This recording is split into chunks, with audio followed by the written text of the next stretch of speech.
Hello comets! Today we're going to be discussing a topic called McLafferty rearrangement. This is a concept that you'll see a lot with mass spectrometry, so let's just do a quick review of how mass spec works. So basically how it works, you put a molecule, so say we have 2-pentanone here, we put this molecule into our mass spec machine. What our machine will do is it'll rip an electron off of this molecule, turning it into our parent ion, or M+ peak. Your parent ion is very unstable, so it's going to break up into two pieces, a cation and a radical. Our mass spec machine will detect our cation, and the cation peak that we end up with are all these peaks that we see here with numbers on top of them, which these numbers represent the mass that our cations weigh in AMUs. The different ways that our molecule can break up into two pieces are called our types of cleavage. And we have three common types of cleavage: alpha cleavage, dehydration, and McLafferty rearrangement. The one I'm going to be discussing most today is McLafferty rearrangement. So let's say we had a question on an exam that was asking us to find the fragment that has an M/Z ratio of 58 for 2-pentanone. What this question is basically asking me is which fragment has a molecular weight of 58 AMUs. In order to answer this question, I'm going to first try out some of our more straightforward common types of cleavage.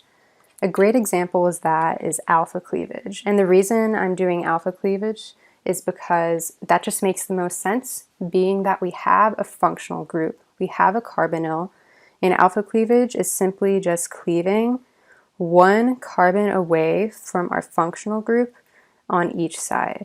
So I'm going to draw out what all of those fragments look like, which, remember, on MS, when you cleave, one fragment will show up as a radical and one will be a cation.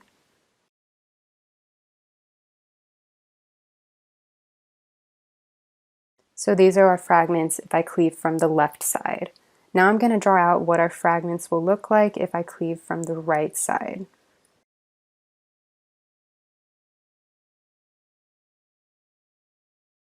So these are our two possibilities of fragments that we could get when cleaving from the right side. And something that we definitely have to remember is that on MS, only the cations are picked up by the machine, not the radical. So all these peaks that you see here are all cations, not radicals. So now what I'm going to want to do is calculate the molecular weight of all these peaks. So this one weighs 71, this one's 15, this one is 43, and this one's also 43. Since none of these peaks weigh 58, I know that you cannot determine this peak through alpha cleavage. I also know you can't determine it through dehydration because we don't have an alcohol. So now I'm going to try McLafferty rearrangement. So let's take a look at how McLafferty rearrangement works. The most important thing is that McLafferty rearrangement requires a carbonyl with a gamma hydrogen. So we need a carbonyl, which we have here, and we need a gamma hydrogen, which is a hydrogen that's 3 carbons away from our carbonyl carbon. So we look 1 carbon away is alpha, 2 is beta, 3 is gamma. So this compound could undergo McLafferty rearrangement. So let's take a look at how the mechanism behind McLafferty rearrangement works. This mechanism is going to happen in a few steps. The first step is that these electrons, these pi electrons between oxygen and carbon, are going to come up onto oxygen. So what we're left with is an oxygen with a negative charge and a carbon with a positive charge. A negatively charged oxygen is actually a good base, and bases extract hydrogens. So what this negative charge will do, what this lone pair will do, is go out and snag a gamma hydrogen. So if we look at what that looks like after that's happened, so our oxygen has snagged our gamma hydrogen, but something that I want to point out is that these electrons between hydrogen and carbon are still there. So they need to go somewhere. So what we're going to do is we're going to make them form a pi bond, a double bond with our beta carbon. And I'm going to draw out some of the hydrogens as well. And color code this for you guys.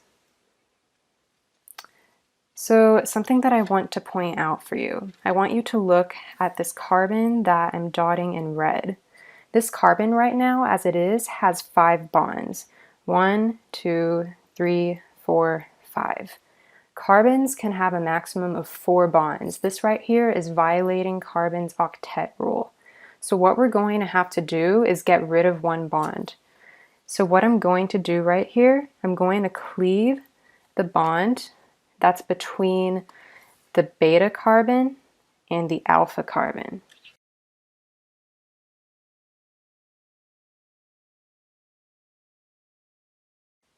So if I look at what that looks like,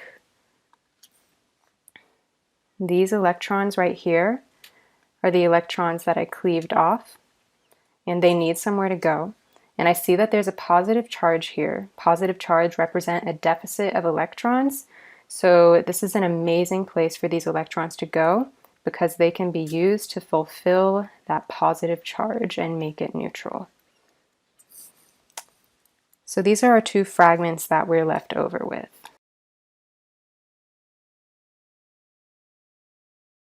And just so that you know, on the MS, the way that you would denote these fragments, say that this alcohol fragment is the fragment we're going to want to look at on our MS, you would denote it as brackets with a positive and radical at the top of it.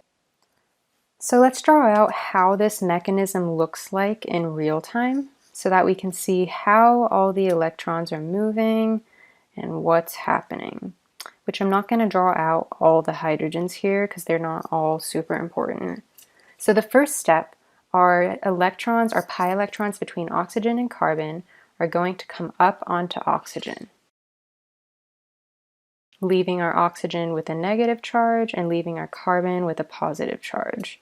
This negatively charged oxygen is a good base, so we're going to use these electrons to extract our gamma hydrogen, leaving us with an alcohol and with 2 electrons that now need somewhere to go. These 2 electrons are going to be used to form a pi bond with our beta carbon. And now when we look at our beta carbon, it has too many bonds. It has 1, 2, 3, 4, 5 bonds. Something needs to break, so I'm going to cleave the bond between the beta carbon and the alpha carbon. And after I do that, these 2 electrons that used to be in that bond need somewhere to go. So I'm going to use them to fulfill this positive charge and make it neutral. So those electrons come on to what used to be the carbonyl carbon. And these are our 2 fragments that we're left with. Once again, if you would want to denote it in your MS, you would denote it with brackets and a positive and radical at the top right of it. So let's take a look back at our mass spec and see if the fragments that we got through McLafferty, if any of them weigh 58 AMUs. So I've drawn out our 2 fragments. Let's say I want to look at this fragment. Let's say I want to say this one could possibly weigh 58. When I calculate the molecular weight, turns out this one actually does weigh 58 AMUs.